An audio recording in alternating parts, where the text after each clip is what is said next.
Welcome, ladies and gentlemen. Good afternoon, good morning. If you are joining this call today, it's because for sure you want to contribute or continue contributing towards the elimination of onchocerciasis from the planet. Today we have our fourth webinar of the GON network. We first started with Niger. You remember how they told us the story of how they believe they have reached elimination of onchocerciasis and how the government is putting together, or actually has already put together, a dossier to submit to WHO to achieve, to seek for the verification of elimination of onco. And today, Joe Schott was telling me from Niamey that the dossier really looks amazing. So that was our first webinar. We then hear from Nigeria, and they told us the story of how they are scaling down treatment in 4 states and how 19 million people no longer require treatment and are now putting in place a mechanism for strong surveillance. We heard from Tanzania and how they are doing an amazing integration between the lymphatic filariasis and the onchocerciasis programs. And today we are going to hear from Ethiopia. They have a fascinating story as well on the progress towards elimination of onchocerciasis, and they are joining with their partners in the field, and also from the neighboring countries. We will hear from South Sudan and from Sudan how they are collaborating with the Federal Ministry of Health. But before that, we are going to just watch together this less than 2-minute video that was used last week to launch GON during the World NTD Day, where Dr. Joseph Paul, our NTD director, launched GON as a new initiative for accelerating the elimination of onchocerciasis towards the achievement of the NTD roadmap targets and milestones. So let's watch together the video.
For the communities, for a brighter future, we really want to see onco gone.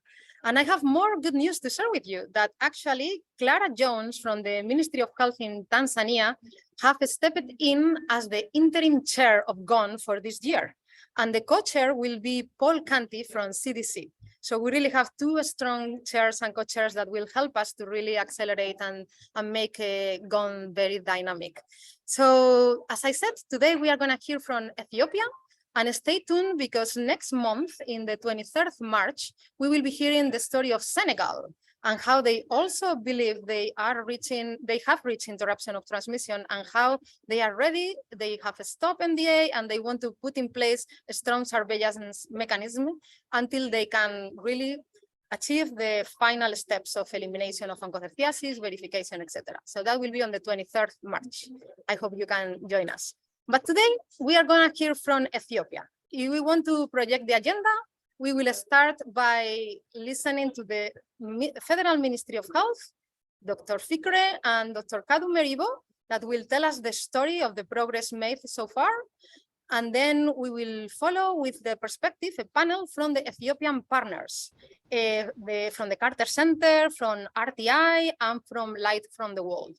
And finally, we will hear from the neighboring countries, from South Sudan and from Sudan, before we open the floor for the questions and answers. Please remember that you have access to interpretation. There is simultaneous interpretation to French and to Portuguese. And you also have a chat where you can put your questions and answers. There is a special place for that.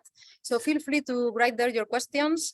And also for all the countries that are joining from Ministries of Health, you will have access to microphone as well. So during the question and answer section, you will be able to share your questions live. But without further delay, I give the floor to the Federal Ministry of Health of Ethiopia to tell us their amazing story. Thank you.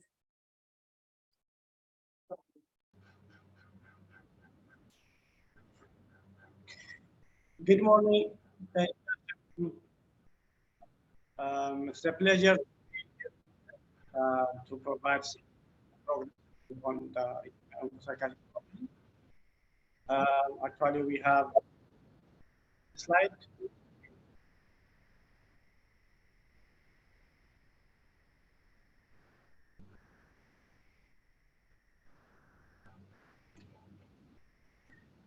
Thanks so much, Nadia. Make it in the full screen presentation.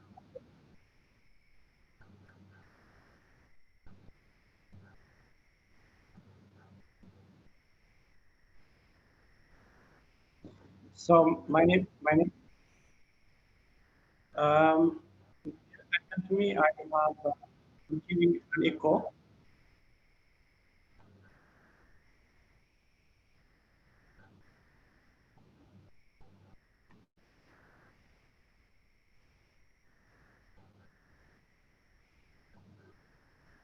So this is my presentation. So.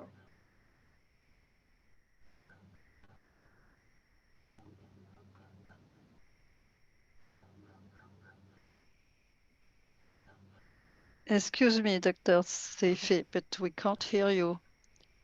Can you speak louder, please?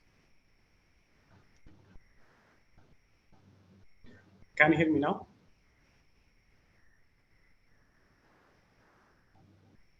Yes. Keep speaking loud, please.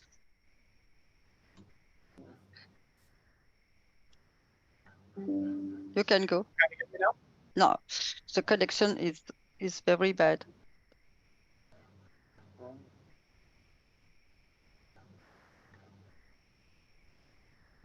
Maybe Kadu, can you try for?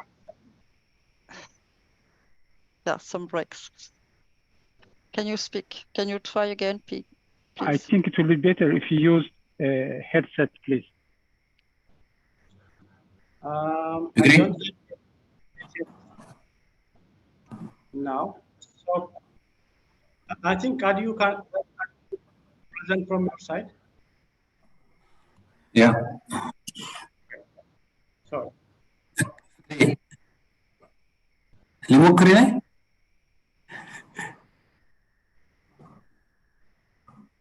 May I try?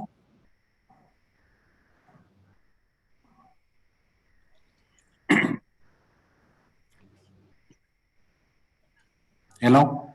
Hello, who is speaking, please? I am Kadi. Yes, let's try. Yes, please.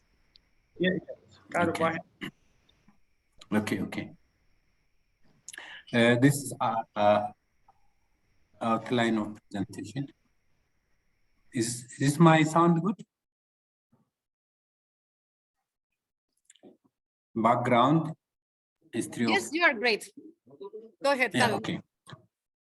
History of control and elimination activities. How does the onchocercus elimination program work? Mapping onchocercasis, onco-LF connectivity, vector species, national onco-flag and the proposed dissemination, plan of 23, mass drug administration, impact assessment, Ethiopia media survey, post-treatment surveillance and hotspot activities, collaboration with countries to align cross-elimination activities. What are the challenges? How will they be addressed? Cross-cutting is to consider link to 2030 roadmap. How can integrated approach with other entities be intensified and the way forward? Next. This is background information. The total population of Ethiopia is to be 100 million. Total number of districts 1,123. Onchocercus is in 6 regions, namely Amara, Gambela, South Asian Nationality, Southwest Pills. Population at risk of onchocercus is more to be more than 30 million. Onchocercus intervention is 276. Of these, 29 post-treatment districts and 12 refugee camps. 27 districts requiring mass drug administration, 13 districts fulfill the criteria that percent at and the 14 districts on the OTS criteria. And this map shows that regions, regional status, Benishangul Gumuz, all districts for onchocercus and onco-endemic region. The second is the Southwest Ethiopia region. This region also onco-endemic region because all districts is for endemic district. There is three regional states are part of their regions onco-endemic. Next. History of control and elimination activities. Onchocercus map was empirical mapping onchocercus approach. Countrywide map was conducted in 2001 on hyper endemic areas. Since 2011, the program started using with assistance of mapping and assessment. Remo was continued pocket and until 2018. In 2000, molecular laboratory was established with the financial support of the Carter Center Ethiopian Public Institute. Since 2015, for mapping, is with some information from inspection, biological data and in the 154 was stopped immediately in the post-treatment surveillance. Because history of human onchocercus in Ethiopia. Onchocercus mass drug administration was started in 2002 district Southwest Ethiopia. The treatment was annual 2012. Upon shift in strategy from to elimination in 2030, national program started semi-annual treatment. As a result of program change, previously executed 5.7 districts were added to state based on prevalence location. The national program began scaling back 2008 and scaling up, and it will continue to until the mapping district DBS and the laboratory process is completed. The district is the implementation unit for mass drug administration, the impact assessment.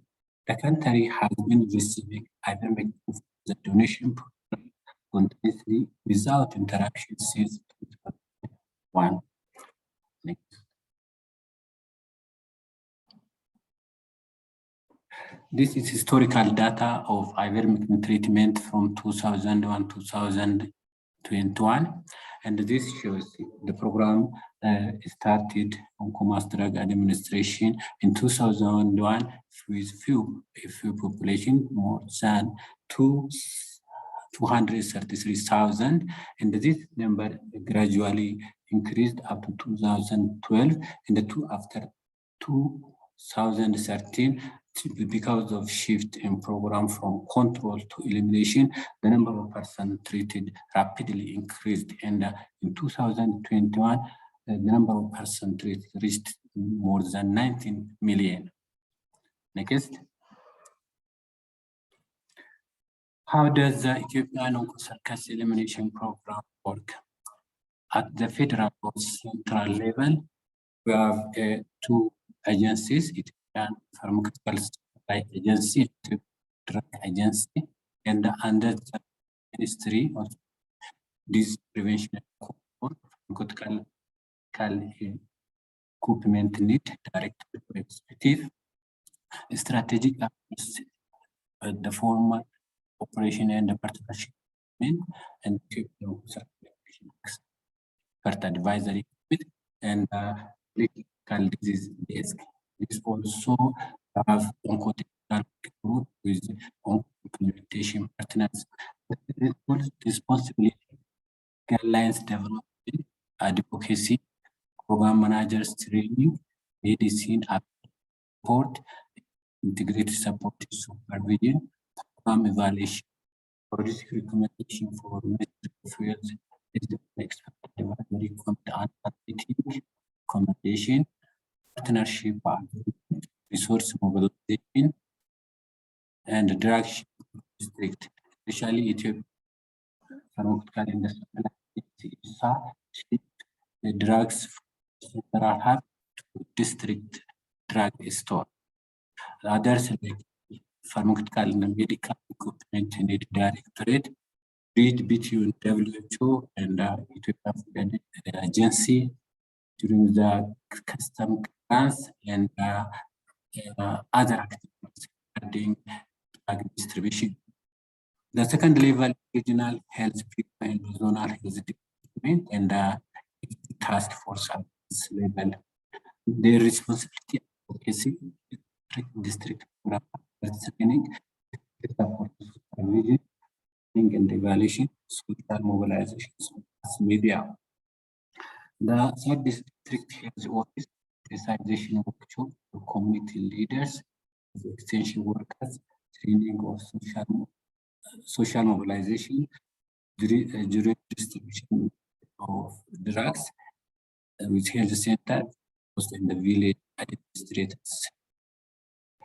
The on-ground, the community level, that is host and education of community-directed distributors, supervising mass drug demonstration, Kadu, unfortunately, it seems the sound is not being very clear on your side. It seems the connection, the connectivity may be a little bit weak.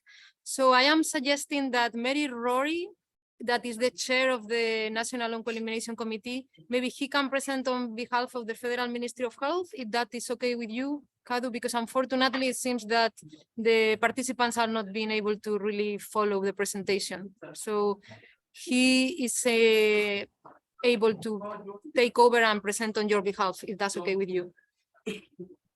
Thank you. I'm sorry about that, Kadu. Seems that your internet is a bit weak. Okay, Kadu, have you finished this slide? It's okay. You can start from the next slide. Yeah. I'll start from the okay. Yes. You continue from the next one. Yes, next. Thank you. All right. As you will all know, one of the important structures within the elimination program is the National Onchocercus Elimination Expert Advisory Committee. And this slide represents the way in which this is structured, the membership composition for Ethiopia. You can see that, I'm not going to read it through, but what you can see there is that there are a small number of representatives from the actual Ministry of Health, and regional bureaus. After that, we get to, shall we say, more independent people. This is the Ethiopian Mapping Agency is there.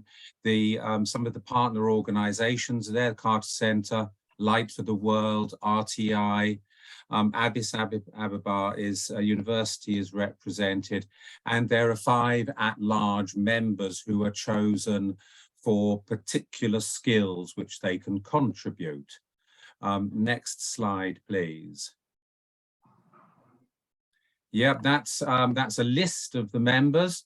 I don't think I really need to go through that list and say who all the different members are, but the objective of the Ministry of Health is to have within that committee a broader range as possible of expertise who can help to advise the program.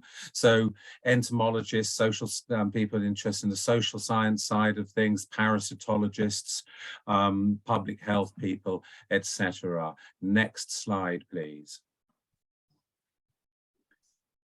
Okay, one of the issues which we were asked to talk about was on how the program identifies problems and finds solutions. Well, the program, Ministry of Health, has its own network of national and international partners who can be called upon for assistance and advice.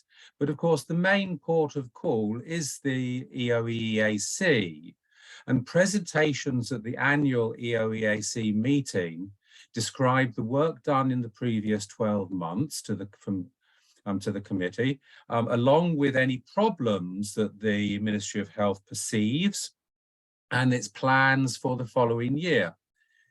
EOEAC aims to have as wide a range as possible of expertise, as I said, and also the members that also have an international network of experts with whom they can call on.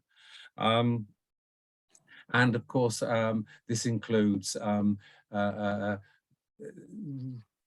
people from other endemic countries.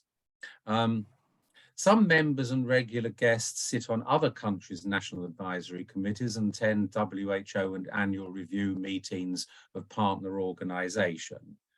And EOEAC will advise the program on issues and recommend solutions.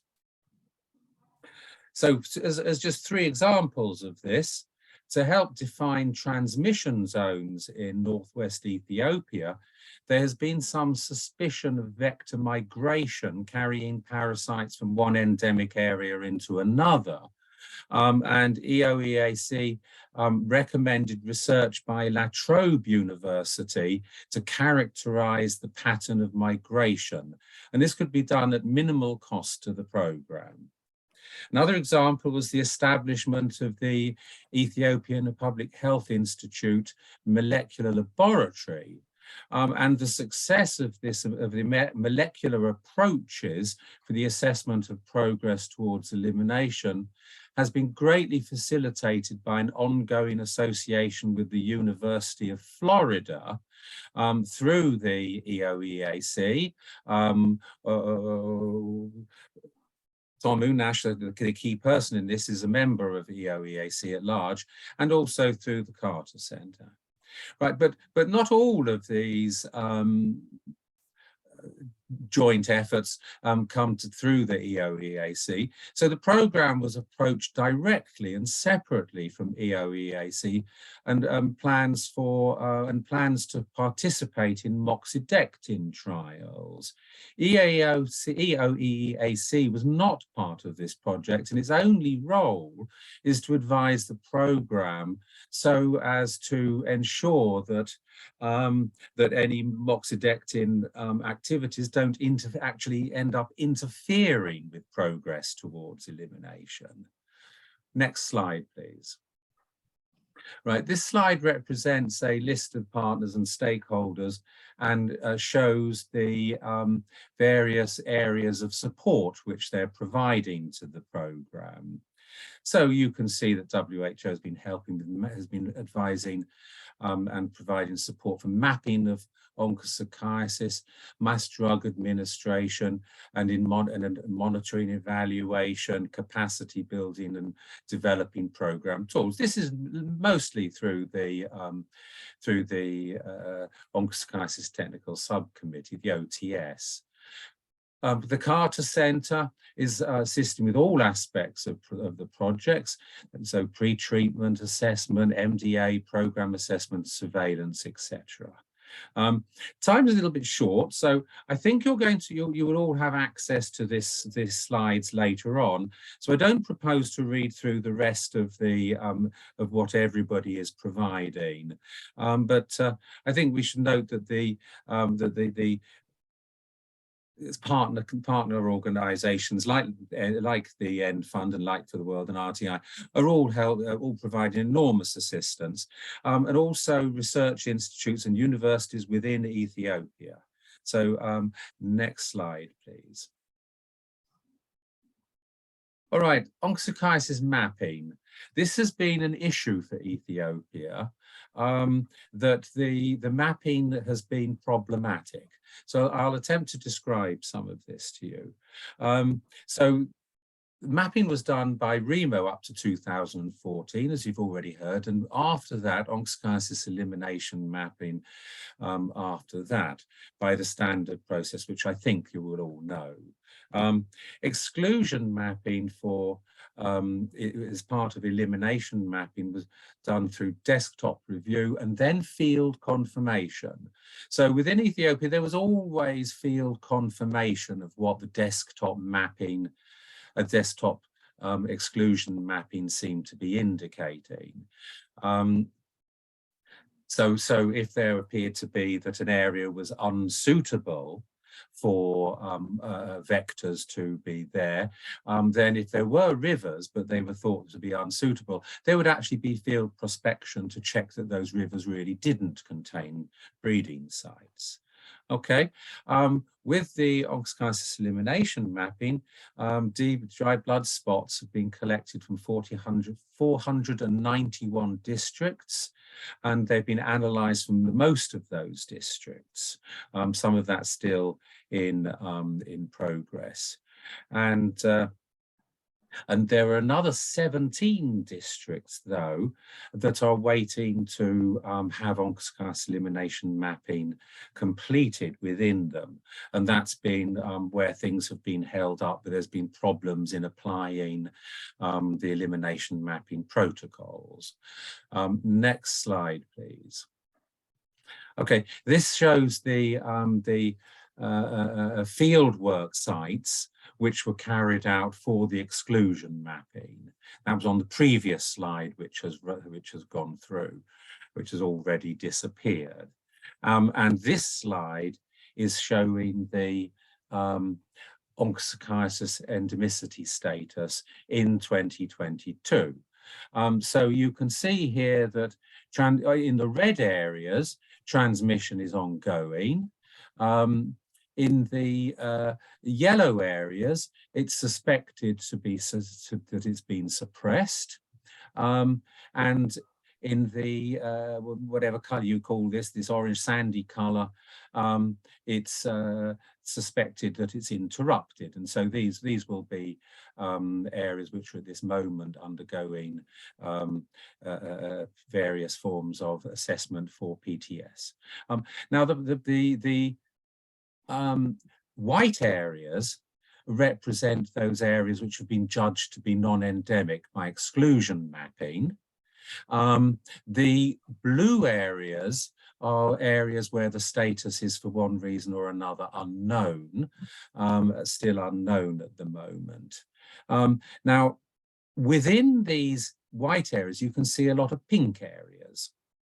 These are problematic areas, and whether they are, which have been judged to be, to need to go through a second phase of onchocerciasis elimination mapping, according to the latest advice, or let's say the latest discussions from the OTS. Now, this has increased the number of potentially endemic Warriors districts enormously. There were rather few of these pink areas which were judged to be endemic by the previous criteria which was being used, which is a criterion which was very similar to what was used in Uganda and in South America. But using the OTS, the criteria discussed by OTS, there was an enormous increase in the number of areas which were suspected to be endemic and would then require a second phase. This has been quite problematic. It's required quite a lot of, appears to require quite a lot of extra work. And Ethiopia is struggling there to know what to do. And the Expert Advisory Committee has got a sub-panel, which at this very moment, the subcommittee, which is also discussing these issues and potential ways forward. Next slide, please. So it remains to be seen whether those pink areas are truly endemic or not. Okay. So this again is discussing some of the same issues. 183 urban and semi-urban districts have been classified as non-endemic by exclusion mapping. 370 out of 491 districts where DBS was analysed for OB16, and the rest are awaiting analyses. And out of those 370 districts, 51 qualified for MDA based on the aggregate district threshold. That is to say, not taking the individual villages as the assessment, but adding them together, the different villages which were surveyed within that area, and adding them together and using a threshold together, which is what was used successfully in Ethiopia, in Uganda and South American and Central American areas. Whereas, so that's 51, whereas using the OTS criteria, where you're looking at each village independently, there was 145 districts instead of 51, a very large increase, which would require to go to a second phase. All right, so I'm just giving you the data for that. One of the major problems that Ethiopia has been facing. So districts qualified for OTS criteria are further classified in those which are a priority for starting CDTI and those which require further investigation. So that's the ones requiring a priority to start CDTI immediately are those which have 2% and above positivity at the village level and are adjacent to already known onchocerciasis endemic districts and have a uniform transmission through the district as far as can be seen. And other districts are being subject to further investigation, and that's what this subcommittee is trying to bring forward. Next slide, please. All right, this map just shows the endemicity between lymphatic filariasis and onchocerciasis. And you can see here that the only ones really to be looking at are the red ones, where onchocerciasis is known to be, is considered to be certain to be endemic on its own, and in those brown ones, that's where lymphatic filariasis and onchocerciasis are both endemic. There's no districts where only lymphatic filariasis is endemic, I believe. Next slide, please. Right, the vector species, won't be saying too much about that, but it is an issue in in Ethiopia. What you can see, this slide is a accumulated data is data for the whole country or the endemic areas as far as possible added together. And what you can see here is there's a lot of Simulium damnosum biting people. There's a certain amount of Simulium ethiopiense. That's one of the Simulium nevi group, one of the ones which is on which are found on attached to crabs, freshwater crabs, and there are a number of other Simulium species which are caught biting humans in Ethiopia. But of course, it's only Simulium damnosum, sensulato, and Simulium ethiopiense which are considered at the moment to be vectors, and certainly the only ones which are known to be vectors. Next slide, please. And this shows something of the distribution of them. Simulium ethiopiense is only found within this area. So this is the international border of Ethiopia. Can't see the yellow line going below there.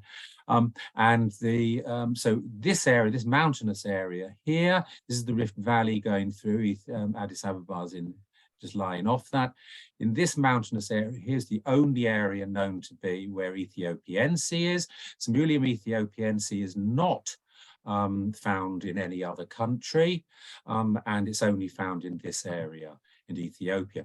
The cytospecies, there's not much known about the different cytospecies. The Gondar form up here is known to be a vector of onchocerciasis, and the Kaphaense here is also known to be a vector. So that's these purple ones or mauve ones, whatever colour you'd call that there. Kiziwani form, Sodorense and Kulfoense are not vectors. They don't bite humans, but they are found in these different areas, so there and within that. And the red circles indicate presence of Simulium damnosum of unknown cytospecies. So they're not necessarily biting humans in these areas, but they may be breeding there. And so very little, the conclusion from this is that all the known vector species in Ethiopia are unique to Ethiopia, and very little is known about them. So it's very little, it's difficult to extrapolate knowledge of the vectors from other countries to apply them to Ethiopia. Next slide, please.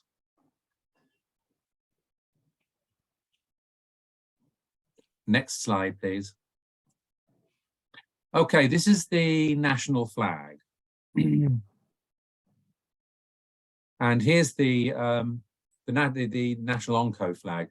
And here's the color bands going from no data, transmission ongoing with or without MDA, transmission suppressed, transmission suspected, interrupted, or scheduled for a stop MDA survey, transmission interrupted, MDA halted, and transmission eliminated. So, and you can see again, this is very similar to, if not identical to one of the, or very similar to one of the previous ones. In this area here, it's in the PTS, and it's now, this is now in post-elimination. Oh no, sorry, there's no dark green areas within the country. We're looking here at transmission interrupted here and in these sites around here, these groups of districts around here, where transmission has been interrupted, MDA has halted, and they're in the PTS, post-transmission surveillance. Transmission has been suspected to be interrupted in these, I don't know what colour you call that, that sort of orangey colour there in this area, these groups of districts around there, that there's been suspected to be interrupted, or they are scheduled for a stop MDA assessment. Okay, so progress is being made. The red areas are slowly turning to yellow or tan colour or green colors. So progress is being made. That's the story from the Onco flag. But as I told you earlier, there are still some areas which have still not had onchocerciasis elimination mapping completed. Next slide, please. You have 5 minutes remaining. 5 minutes, thank you. Okay, the National Onchocerciasis Elimination Programme, milestones towards the NTD roadmap and the 2030 targets. So I think you can see what's going on here. This is the number of warriors waiting for onchocerciasis elimination mapping, the ones which we know need to be done. As you can see, there's 17 of those. Endemic warriors which are requiring MDA are 214. It should be reduced down. It's planned, it's expected that these will be reduced over the coming years. Okay, the number of warriors that are conducting have conducted an impact assessment because they've been under 10 rounds of MDA. You can see these rising up to 2025 when there will have been 243 of them. The number of warriors that stopped MDA and started post-transmission surveillance, you can see that they're proposed that they will be rising up and indicating the progress being made. And the number of warriors that have actually achieving the minimum elimination threshold rising as well. Next slide, please.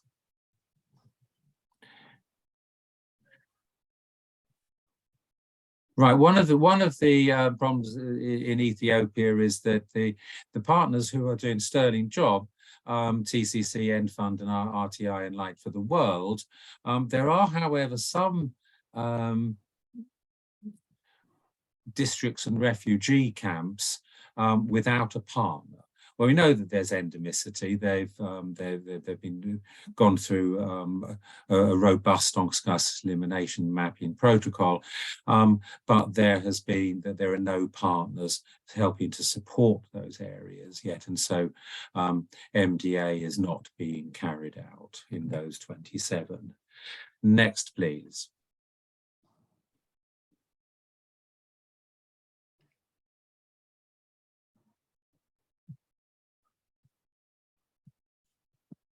Yes, so and these are the regions and the numbers of districts, showing the regions and the number of districts and the partners and when the MDAs should be, and the stop MDA surveys within these two regions.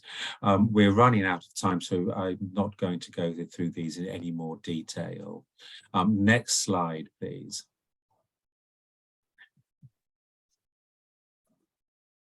Yeah, these are the criteria which have been used by Ethiopia for stopping MDA, and I think that there's nothing controversial about those. Next slide, please. Right, one of the problems which Ethiopia's had is post-treatment surveillance and a transmission hotspot in the Galabat-Matema cross-border onchocerciasis focus. This focus has represented the first coordinated interruption of onchocerciasis transmission in Africa cross-border between Ethiopia and Sudan. It's the Galabat sub-focus in Sudan and the Matema sub-focus in Ethiopia. Matema sub-focus is under Stop MDA and the Woody Gemzu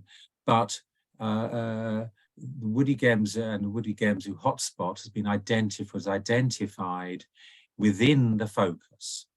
So there was a hotspot of continuing transmission within the Matema focus at a place called Woody Gemzu. What was the solution which was recommended to the program has taken was to try to isolate the hotspot by increasing MDA there 4 times per annum, but then so that there would be no transportation of infections by flies at any rate to the surrounding districts. And since 2018, the Metema subfocus has been implementing post-treatment surveillance. And there's continuing with entomological and advocacy activities. Transmission is administered now twice a year in the Woody Gemzu hotspot, because it appears that the Woody Gemzu hotspot has now become clear. And to date, 29 districts are under stop MDA and starting PTS in the Amhara region, 9 districts, in the Oromia region, 7 districts, and Southwest region, 13 districts. That's of course that's all separate from the area of the hotspot. Next slide, please.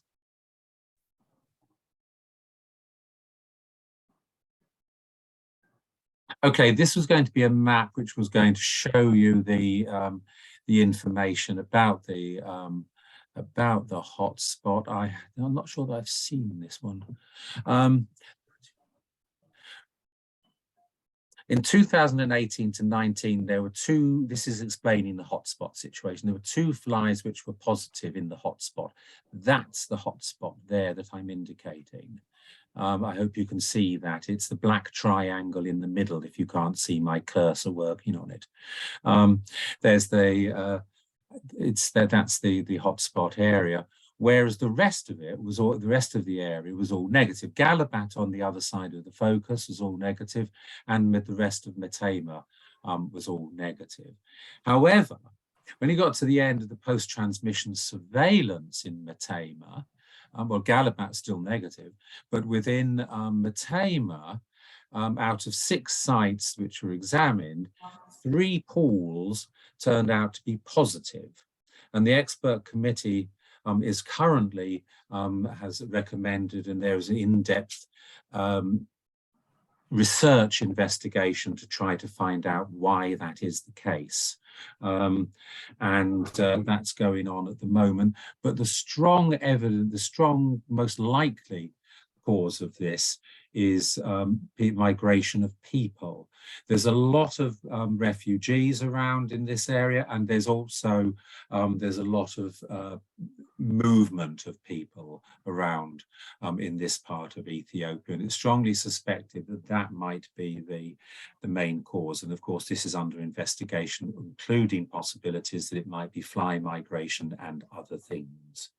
I think I've run out of time, but can we just quickly go to the next slide? But I think this is sorry, I was just going to suggest that this is probably a good place to leave the presentation. I think it has been fascinating to hear all the progress and also the challenges that you are facing in Ethiopia in order to achieve the elimination targets. And in that note, we are going to invite now a panel to discuss about challenges. We have here some of the experts that know very well Ethiopia. They are the partners that work very closely with the Federal Ministry of Health. We have a representative from the Carter Center, from Light from the World, from RTI. So I am inviting them to actually switch their cameras on and share with us what do they think are the main challenges that remain in order to be able to achieve the NTD roadmap targets, and what can be some of the potential solutions to address them. So maybe we start with Tadesse from the Carter Center. You have the floor. Thank you so much. A very good morning and afternoon to everyone in attendance. The Carter Center has been part of the show ever since RB was first started in the Zen Kaffa zone in Kaffa Shaka zone in 2001. When the ministry shifted from control to elimination of onchocerciasis back in 2012, we renewed our commitment and enhanced and diversified our support. We provide holistic support in policy formulation, guidelines and SOPs development, training and supervision of hundreds of salaried and volunteer health workers, liaising ivermectin donation, molecular lab establishment, staffing, including recruitment and training of entomologists, continued supply of lab equipment and reagents, albeit some glitches these days. We also played key role in the establishment of Ethiopian Onchocerciasis Elimination Expert Advisory Committee, which advises the ministry in program decision making. And we co-financed and hosted so far 9 committee meetings. As I speak, our support covers 175 districts in 6 regions with population of 19 million, out of which 29 districts with 3 million population stopped MDA and are under PTS. In addition, we provide support to 49 out of 104 LF endemic districts with a population of 4.2 million. As a result of successful partnership project, 1.84 million people who were otherwise in LF endemic districts stopped MDA, and 327,000 plus residents in 3 districts of West Gondar crossed major milestone by being the first 3 districts in the history of lymphatic filariasis elimination program in Ethiopia to move to post-elimination surveillance phase. This is a great achievement for Ethiopia. That said, the story of this long-lasting partnership project is not all rosy. Ethiopian Onchocerciasis elimination program is scaling up more than it is scaling down right now. And the resources being secured are not commensurate with the need of the national program. As an implementing partner, we are operating under severely constrained finance resources. Therefore, we would like to use this great opportunity to encourage more donors and implementing partners to join our effort to eliminate onchocerciasis as per the targets of the 2030 roadmap. Thank you for creating the platform that helps us to share both our stars and scars. Thank you. Thank you so much to the Carter Center for the wonderful, wonderful partnership. So I'm going to invite now Biruk Kebede, Director of RTI Ethiopia, to share with us as well what are the challenges that RTI sees in Ethiopia to achieve an accelerated elimination, and what are some of the potential solutions, how RTI is working with the Federal Ministry of Health. If you are there, please switch on your camera and share with us. Thank you. Thank you very much, Maria. I've been having some connectivity issues, so I've switched off my video to avoid audio challenges. So I am Biruk Kebede. I am the Chief of Party for Act to End East, USAID's Act to End East project in Ethiopia. So the major general programmatic strategies and updates were actually covered earlier, so I might not go into the details because the CDTI approach on MDA is implemented in all Act East supported districts in Ethiopia. Act East currently supports 85 districts and 5 refugee camps in Ethiopia in different regions in collaboration with one of our partners, that is Light for the World, which implements which supports Onco MDA in western part of Oromia. So what I wanted to mainly address in my talk right now is what we are doing in regards to how we are enhancing MDAs. So by enhancing MDAs is mainly target with a note that MDA coordinations have had some gaps, not just for Onco, but also for other PC entities in Ethiopia. So in reference to a recent activity, which the Act East Committee referred to as DSA investigation, specifically targeting trachoma program. In Ethiopia, there have been frequent or many survey failure incidents. So that activity mainly tried to document challenges and way forwards as to how to answer why there are survey failures. So that activity has documented quite a lot of MDA coordination challenges, and many of them actually also do speak to all the 5PC NTD MDA coordination activities, not just for trachoma. So based on those experience from the trachoma DSA investigation activity, we have noted a couple of challenges on MDA coordination, and we are implementing those enhanced MDA activities. So the DSA investigation actually documented a couple of challenges, and I will go through them in the few minutes that I have. One of them is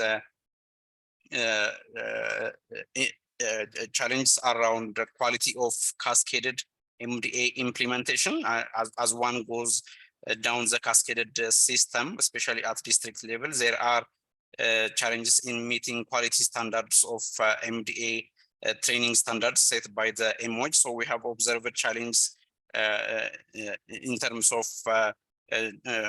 briefings on documentation, standards on the implementation of supervision, the use of the supervisor coverage tool have been implemented in a haphazard manner. So we have observed this cascaded MDA is a challenge. So we have tried to instigate an enhanced scheduling of the cascaded approach, and we have also worked with a local university to supervise and monitor how cascaded trainings are conducted. So that is the first one.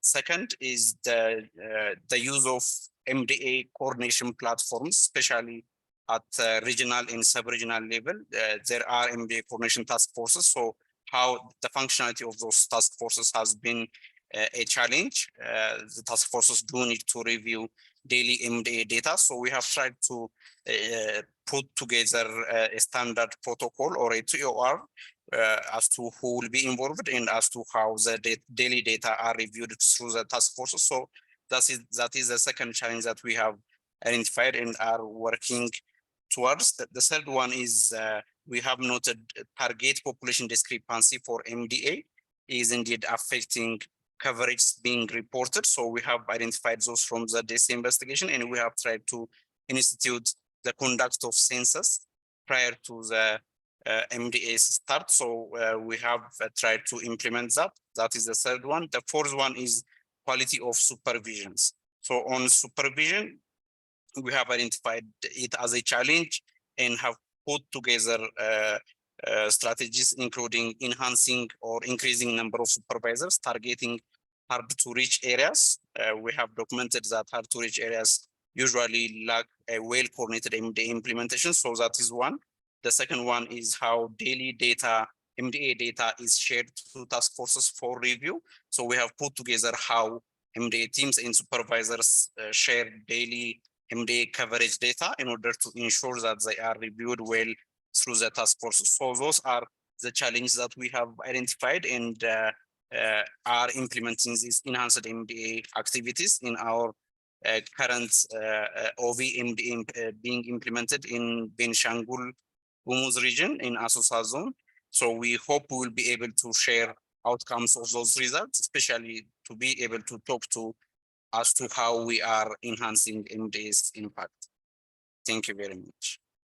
Thank you so much for sharing the experience of RTI and all the challenges and solutions that you are working on. I am going to invite now Solomon Gadisa from Light for the World. Please share with us your perspective. Thank you very much, Maria. Good afternoon, good morning. So Light for the World is one of the pioneer OV implementing partners. Since 2005, we were implementing OV starting with 7 districts, and now we reached to 76 districts. So we really scaled up. So during this years of implementation, we almost completed more than 40 districts completed the required 10th round of MDA, and are now pending for the impact assessment. So we are now currently operating under the ACTIS consortium in Ethiopia. So as a success factor with OV implementation in Ethiopia, I can raise, since ONCO program implementation is one of the long year implementation program in Ethiopia, there is rich experience for the program. at all levels, at the national and to the district level. And the other success factor with OV implementation is there is high community treatment acceptance for OV, for onco implementation, when we compare it with the other NTD interventions. So this is one the success factors I would like to mention. As a challenge, we are currently observing in OV implementation. One of the current challenges, like there is reduced volunteerism, like community volunteers. As you know, for OV, we are currently operating using the CDTI strategy, but now it's difficult to get people working voluntarily to make this drug distribution and other services. So this is really a huge challenge. In the past in Ethiopia, we do have what we call health development RB, strong structure, which is at the community level. These are community volunteers, but nowadays it's a bit reduced. So we need to somehow work on that. With this, what I would like to mention is there is no also such standardized guideline for this community volunteers. So I hope GON can also support us on that for training manual for these CDDs, or what we call health development armies. The other challenge I could raise is, like, as it has been said earlier by Dr. Zarihun, there is lack of funding, particularly for impact survey, and again, sometimes for round 2 MDA. So we also need to share that concern and requests for additional fundings for OV elimination in Ethiopia in general. The other issue I want to raise is, like, as a challenge, is cross-border issue. I believe we are not really work on that. It is inadequate collaboration and the coordination is there now. So as a recommendation, we should strengthen our collaboration and the coordination with neighboring countries. For example, specific to Light for the World, we do have districts which are neighboring to South Sudan. So far, we didn't done anything. So in the future, that will be one of our top next step action.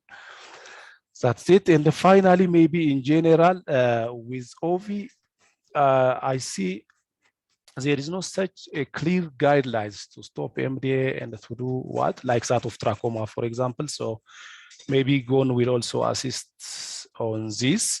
Most of the time, the decisions are being made by EOAC, which is really good. It's one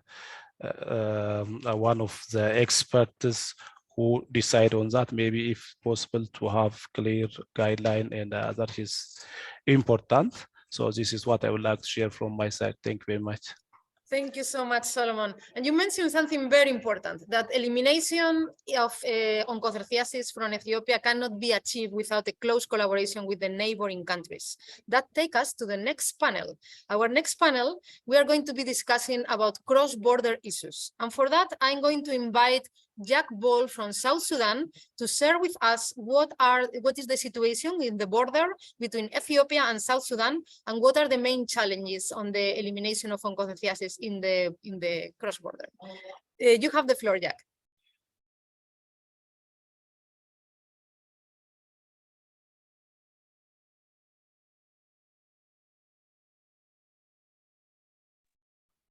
Thank you very much for invitation to present on behalf of South Sudan. Can you project, because you're supposed to do projection? Yes, please. If my team can please project the slides. Yeah.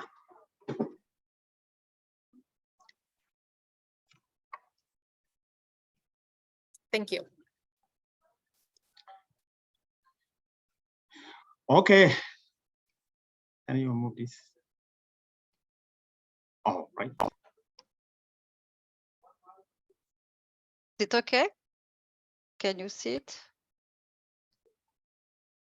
Yeah. Okay.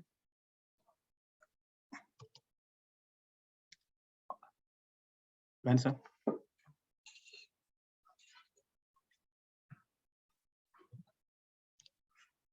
Okay. Okay, it's fine. Thank you very much. This is Yak Bol, a national coordinator for PCNTD in the Ministry of Health, South Sudan. First of all, I would like to thank the GONA or invited me to share the issues that are related to cross-border collaboration with Ethiopia. And thank you very much for presentation from Ethiopia. It's excellent presentation. First of all, we are presenting again. And every year we are doing presentation and cross-border issue with the Sudan, Ethiopia. And then we stop from there. There's no implementation on any recommendations. And the challenge is that we have identified the cross-border meeting in Ethiopia, and then the last year cross-border meeting, which was conducted in Cairo. So I will continue sharing the same issues that nothing has been done so far. So next, please, next slide. Yeah, if you can see this map, this is an intermediate map for onchocerciasis in South Sudan. Our focus here is only a cross-border issue with Ethiopia. This country has 48 counties, that is a district in any way, are endemic for onchocerciasis. Out of 48 counties, only 5 are bordering Ethiopia. And all those 5 are endemic for onchocerciasis. So the issue here, you can see the red in the eastern part of the country. See those county, Longashuk, you can see is up there in the south of Maban, because Maban, in fact, Maban is not bordering Ethiopia, it is bordering Sudan. So the next county is Maud County, and then come down to Akobo, Fashala, and Bibor. Those are the 5 counties that are endemic with onchocerciasis, and they are directly bordering to Ethiopia. Next slide, please.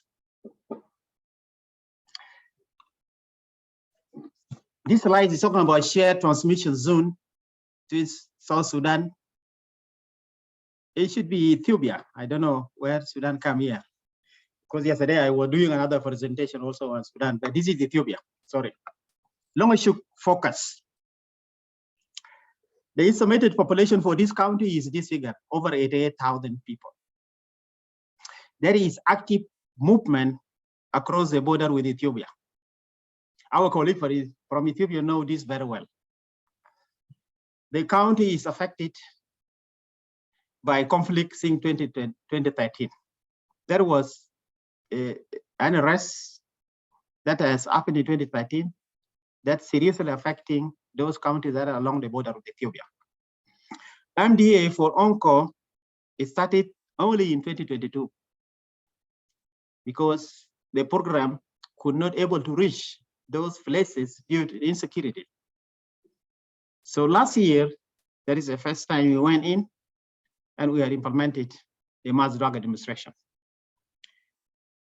In environmental issues, those areas, especially Longashuk, is flooded every year, make it difficult to access most part, especially during the rainy season.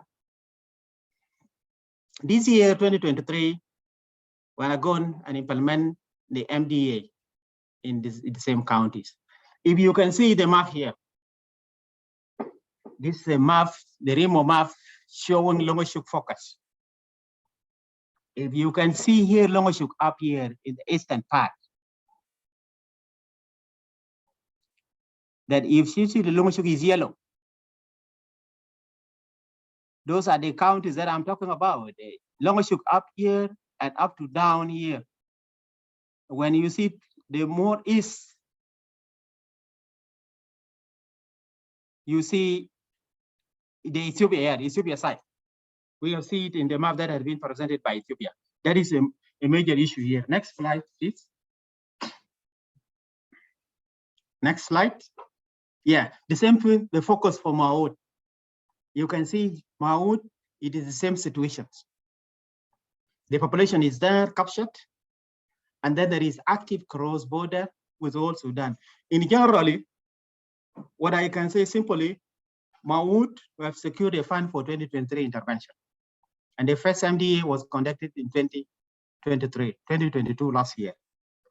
You can see all those counties along the border was having insecurities for so many years. So there was no intervention that happened for so many years. And they are sharing the same issues related to the movement between South Sudan and Ethiopia. It's a daily movement, especially this Maud county that are crossing through Pagak to Ethiopia. Most of refugees from those counties are in Ethiopia. Next slide, please. Next slide. You come to Akobo. You can see Akobo down here is the same yellow, bordering Ethiopia. This is the population of Akobo. And the same issue, active movement between Akobo and other side of Ethiopia. The county is the same thing, insecurity affected in 2023. The MDA was conducted in 2022 for the first time due to the insecurity that I said earlier. We have secured the fund to have MDA in 2023. Next slide, please. Bibor focus. When you see into Bibor is down here. If you can see the map, the Rima map here, Fashala, you see most part of it is a bit red. Down here connected up to Dima. Dima is Ethiopia, another side. This is a Bibor. Bibor estimated population is 129,876 per person. Also, there is active movement between Bibor and Ethiopia through Buma and Right, that is connected directly to Ethiopia. And this is the red areas. The MDA for ONCO and LF started in 2021. Last year, we also implemented the MDA. In 2023, we are planned to conduct another MDA as well. Also, for the environment issue due to the rainy season, it's very difficult to assess those places along the border with Ethiopia. Next slide, please. Fashala. If you can see Fashala is connected here to Bibor. In fact, they are under one administrative area, which is called Bibor administrative area. And Fashala is well connected. It's the same ethnic group that are in South Sudan, and they are the same in Gambela region. So the movement is daily. Most of population from Fashala are schooling in the other side of Ethiopia, and they are even taking some of the advanced medical care in other side of Ethiopia. And also they are using market from Ethiopia side. So the movement is really active, is an issue. We have secured funding for MDA in 2023. Next slide, please. This is briefly the 2022 MDA in shared transmission zone with Ethiopia. You can see those counties and then the total population, the census that has been done by CDDs during the MDAs. And then you can see the total population from National Bureau of Statistics. That is a projection. The last census was done in this country in 2008, before independence of South Sudan. But then the country continued for rejection, estimation for rejection since 2008 until today. And therefore, it became not reliable to calculate the epidemic coverage due to so many changes that have in population, demographic changes. Due to insecurity, you see many population are refugees in Ethiopia. So a lot of IDPs, most of things has been changed. So these figures, projection figure from National Bureau of Statistics is no longer reliable for the program to calculate epidemiological coverage. But then we are using a census that are conducted during the MDA. This is a census that you can see here the epidemiological coverage and calculation when you are using the data collected by CDDs, the census, and then the census from National Bureau of Statistics. You can see a big variation. A big variation. This is a big issue that It's really very difficult. Which one now that to be used? For us, we think the data that we are doing during MDA is well reliable because we are physical counting of the people from house to house. But the National Bureau of Statistics is no longer completely reliable. Next slide, please. Of course, as I say from the beginning, we have so many challenges. One of the major things is that every year we have a site meetings, we have recommendations, we identify the challenges, and we are not doing any action on recommendations. And therefore, it will just be continue a cycle of presentation, discussing the challenges and recommendation without taking action. I think it will not take us anywhere. The situation will remain as it is. And you can see the movement of population is really very high. So these are the few challenges we put here. Insecurity in some part of the country. This insecurity is required. The lesson we learned from this, we need a strong coordination with the local authorities and the security organs. Sometimes you have a certain time that you need to intervene and do implementation of the activities when it's a bit calm. But when it is blew up in insecurity, you have to run out for life of the staff. The second is population displacement and mobile population. I take an example of refugees in each of the country. Even Ethiopia have some refugees in Pashala, but they are few compared to South Sudan refugees in Ethiopia. This is a big issue. The population are highly mobile across the countries.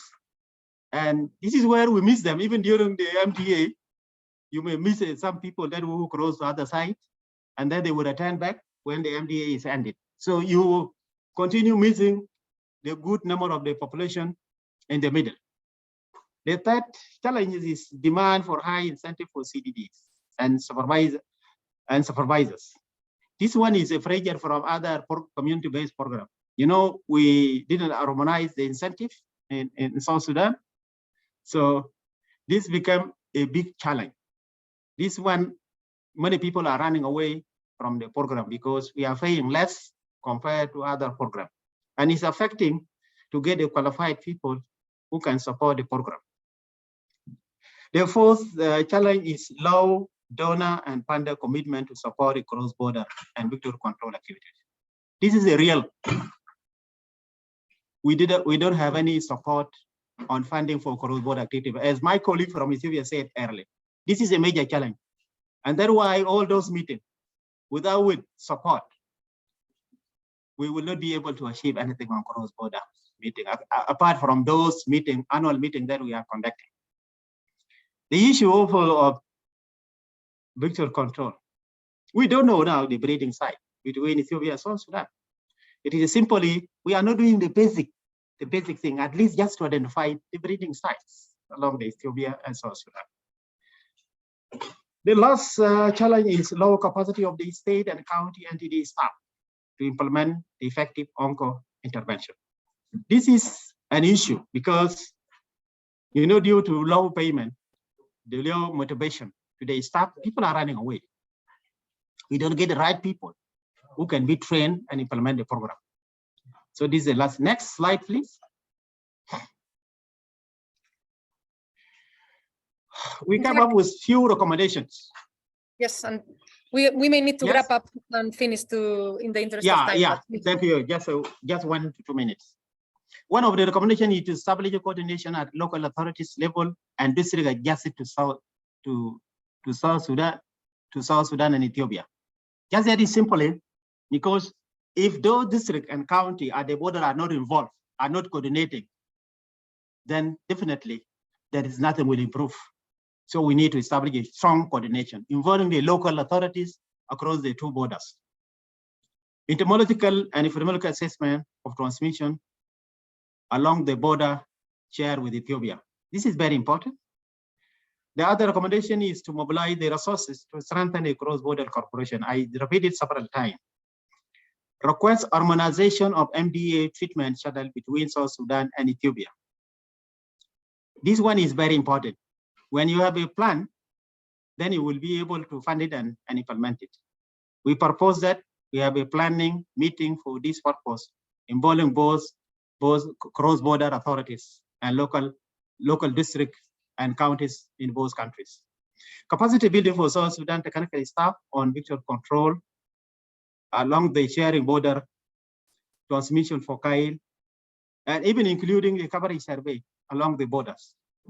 Then the last recommendation is to strengthen the mass drug administration, because they have some challenges that have been identified, the weakness that need to be improved.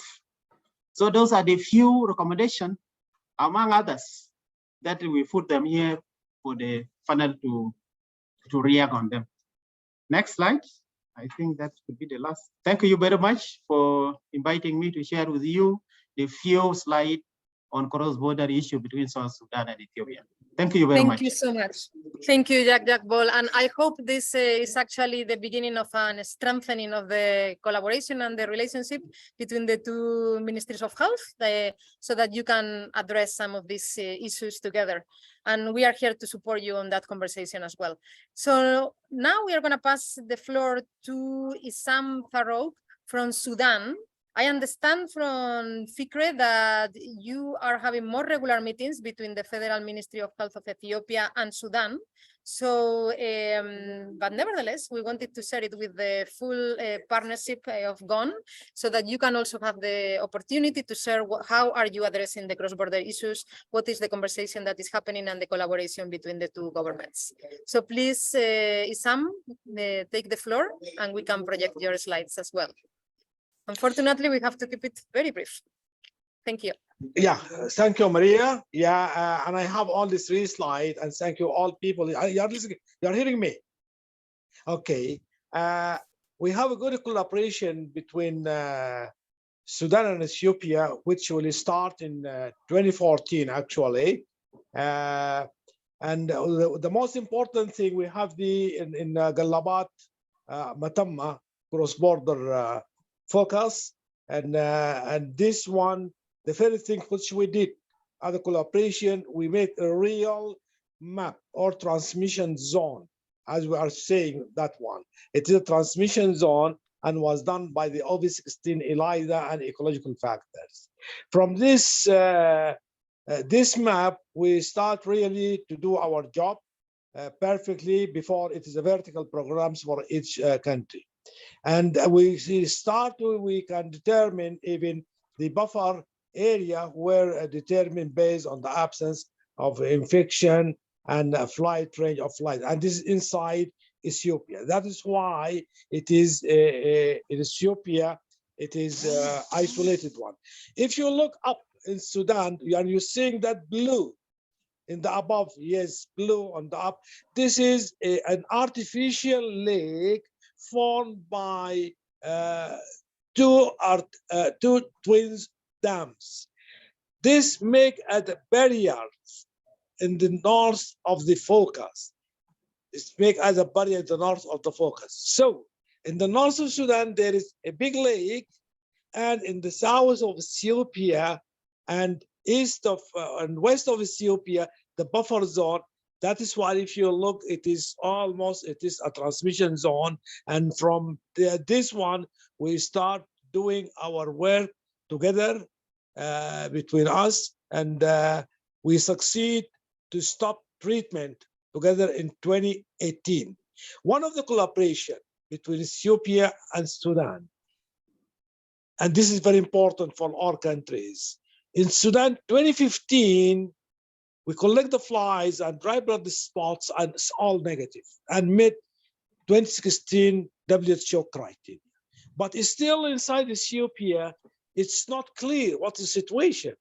That is why Sudan didn't declare anything, and we went for annual treatment only on 2016 and 2017, and in 2018, we declared it together to stop treatment. I think this is a very good lesson for all African countries with their havoc.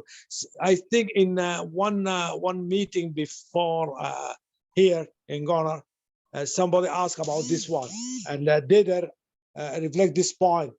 Look to the experience of Sudan, Ethiopia, which we are doing here. Next slide, please.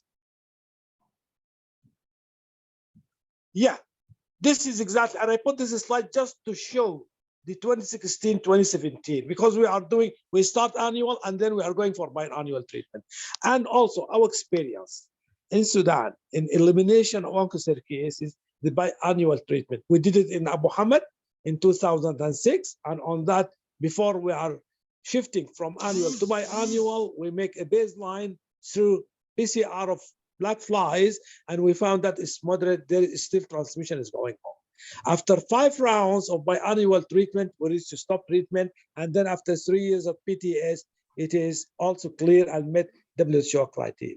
Here the same thing, annual and then shifting to biannual, and we succeed to eliminate the disease from this focus.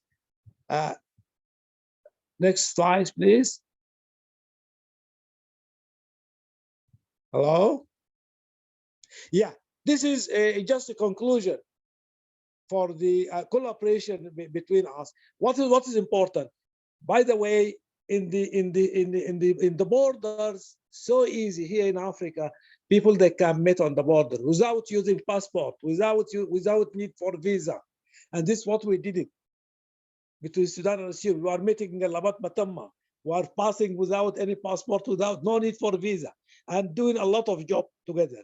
Even in surveys, yes, we got visa and we are staying there, but we did a great job. They go inside Sudan, we went inside Ethiopia, we make it together, and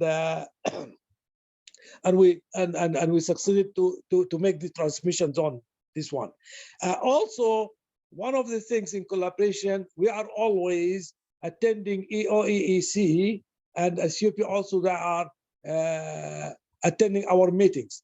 Till yesterday itself, we had the review meeting for LF and oncocer case in Sudan for 2 days, but unfortunately they didn't able to attend YAC and the Ethiopian side, but they came virtually, and they start doing their presentations, which is very nice presentation.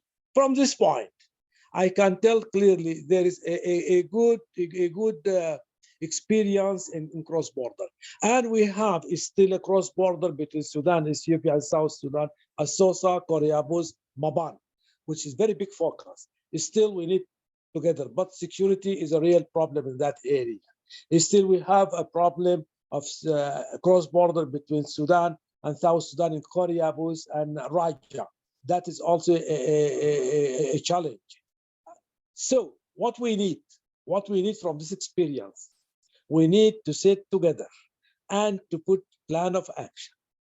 Because yesterday, it's a good step. All people presented in Sudan meeting. And now we are presenting in Ethiopia meeting, in the Goran meeting.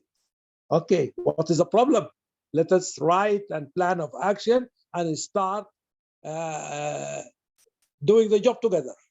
By this way, if we are not doing that one, believe me, there is nobody will talk about elimination of oncocer case in Africa. Thank you so much for this opportunity to come with you. Thank you. Thank you, Maria. Thank you, Isam. That was great. And yes, let's sit together and do that plan of action and accelerate progress and collaboration. So we are running out of time. I can see some of the questions and answers that were in the chat have actually been answered in the chat. So thank you for doing that. So with that, I am going to ask Dr. Fikri to close this webinar, sharing with us some thoughts, wrapping up and giving some replies maybe to some of the colleagues that have spoken. And I will see you very soon on the 23rd March on the next webinar on Senegal. The floor is yours, Fikri, to close the webinar. Thank you so much. Thank you. Thanks so much. Thanks so much, Dr. Imam. It is a really smooth webinar. Thank the participants who joined us today. And just I just go to the neighboring countries, Sudan and South Sudan. As always, our collaboration to the oncocer cases and from Sudan, South will be coming very soon. So as program managers from Sudan and South Sudan presented, we have long-term partnership and collaboration. So I'm confident enough we will build up our partnership in the future. So we have a strong advisory committee, and this the establishment of GON and this kind of webinar is an additional value for us. So we keep exchanging information and changing progress updates moving forward. So I would like to say thank you again for joining us today. Have a very nice day and night.